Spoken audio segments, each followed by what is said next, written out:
গত দুদিন থেকে বিশেষ করে গতকাল সারা বাংলাদেশে যুদ্ধক্ষেত্র এবং গতকাল অনেক ছাত্র ছাত্রী আহত হয়েছে, মেয়েদেরকে হেনস্থা করা হয়েছে, পুলিশ পিছনে ছিল, সামনে সরকারি দলের লোকজন ছিল। পত্রপত্রিকা এসেছে, ফটোগুলো না দেখেন আপনারা কিভাবে মারছে। বলছে বিসিএল বাংলার ছাত্রদের কথা বলছে, দেখেন কিভাবে নৃশংস ভাবে মারতেছে, কিভাবে দেখেন। ওই কি আপনারা রিপোর্টিং করেছেন সমকালে, দেখেন ক্যাম্পাসে সংঘর্ষে ক্যাম্পের রণক্ষেত্র, শুধু ঢাকা বিশ্ববিদ্যালয় সারা বাংলাদেশি। এর মধ্যে শুধু ঢাকাতে কয়েকশো ছাত্র ছাত্রী আহত হয়েছে, রক্তাক্ত হয়েছে। কোনো কোনো পত্রিকা, টেলিভিশনে বা সামাজিক যোগাযোগ মাধ্যমে দেখা গেছে যে পুরো রাস্তাটাই রক্তাক্ত হয়ে গেছে। ছাত্র আন্দোলন করছে দীর্ঘদিন থেকে,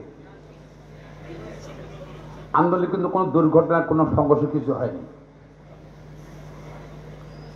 তাদের মৌলিক অধিকার, সাংবিধানিক অধিকার, আর্টিকেল 37 অফ দ্য কনস্টিটিউশনে তার সমাবেশ করার স্বাধীনতা কথা বলা আছে। আর্টিকেল 39 অফ দ্য কনস্টিটিউশনে ব্যক্তি স্বাধীনতা, চিন্তা স্বাধীনতা, বাক স্বাধীনতার কথা বলা আছে। আমি প্রশ্ন করতে চাই সরকারকে, দেশে কি এখন মৌলিক অধিকার নাই? দেশে কোন অস্বাভাবিক সরকার চলতেছে? দেশে কি ইমার্জেন্সি চলতেছে? যে মৌলিক সংবিধানের যদি মৌলিক অধিকার বলবৎ থাকে তাহলে কি এরকম ঘটনা ঘটতে পারে? পত্রপত্রিকা আসছে, টিভিতে আসছে ছাত্রলীগ। আমি কিন্তু মনে করি না এটা ছাত্রলীগ। এখানে ছাত্রলীগের ছেলেমেয়েরা আসছিল, তারপর যুবলীগ ছিল, কৃষক লীগ ছিল, বাস্তুয়ারা লীগ ছিল, রিক্সা শ্রমিক লীগ ছিল। সবাইকে প্যান্ট শার্ট পরে নিয়ে আবার গেঞ্জি টি শার্ট পরে নিয়ে এসে নিরীহ ছাত্রদের উপর হামলা করেছে। পুলিশ ছিল কোথায়? যদি এটা বিশৃঙ্খলা হয়, এটা মারামারি হয়, একজন হত্যা করতে যায়, পুলিশের ভূমিকাটা কি ছিল? পুলিশের কোনো ভূমিকা ছিল না। আপনার মিডিয়া তো, সোশ্যাল মিডিয়া তো আসেনি, ইলেকট্রনিক প্রিন্ট মিডিয়া তো আসেনি। পুলিশ এই সন্ত্রাসীদেরকে বাধা দিয়েছে, তাহলে পুলিশের সমর্থনই তারা করেছে। আর পুলিশ মানে রাষ্ট্রীয় কর্মচারী, রাষ্ট্র এখানে জড়িত আছে হত্যাকাণ্ডে বা এই বিশৃঙ্খলা, আহত বা ছাত্রদের হামলা হেনস্থা করার এবং আহত করার। অনেক ছাত্রছাত্রী অসুস্থ হয়ে, আক্রান্ত হয়ে, আহত হয়ে ঢাকা মেডিকেল কলেজ হাসপাতালে ভর্তি হয়েছে। সেই বাচ্চারা লীগের বা ছাত্রলীগের লোকজন সেখানেও গিয়ে হামলা করেছে। আমরা এখানে সভ্য দেশে আসি নাকি সভ্য সমাজে আসি? এই পর্যন্ত সরকারের পক্ষ থেকে কোনো বিবৃতি আসে নাই।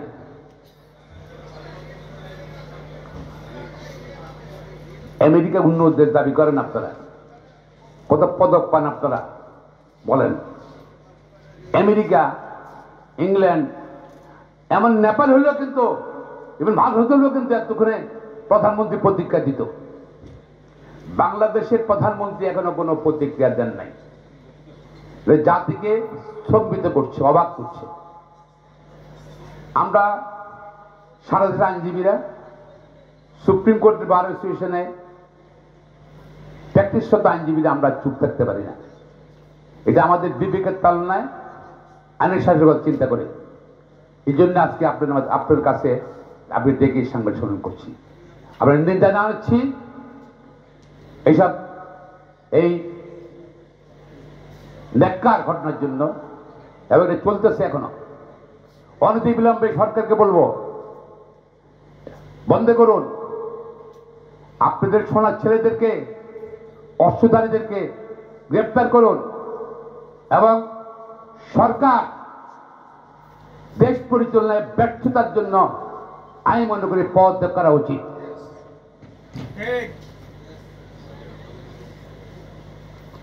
বলে যে মামলা চলতেছে, ঠিক আছে, মামলার সাথে কোনো কথা বলতে চাই না। কে কোনো কথা বলে নাই বাংলাদেশে কোন দায়িত্বশীল ব্যক্তি। মামলা হাইকোর্টে 18 সালে সার্কুলার বাতিল করছে, আবার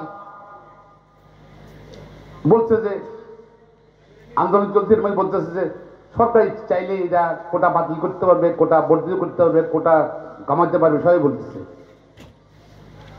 এর কি বুঝেছে আমি বুঝে নেই, বাট এটাই ফ্যাক্ট। আপনি চ্যালেঞ্জ করে দিয়েছে। কোর্ট নিয়ে ছাত্ররা কোনো কথা বলে নাই, কোনো বিবেক কোনো কথা বলে নাই, কারণ বিচারাধীন। এই যে কোটা নিয়ে কে কথা বললো, কে এই কন্টেম্পট অফ কোর্ট বা আদালতের বিষয় নিয়ে আলাপ করলো? আমাদের দেশের প্রধানমন্ত্রী আলাপ করলো, অন্য কেউ নয়। উনি তো চেনা যাওয়ার আগে বললেন যে কোটা না থাকা থেকে অনেক ছেলেবেলে চাকরি পায় নাই বিচারাধীন সময়। এমনকি গত পরশুর যে সাংবাদিক সম্মেলন নাকি উনি তো বলে ফেললেন উনি কোটার পক্ষে।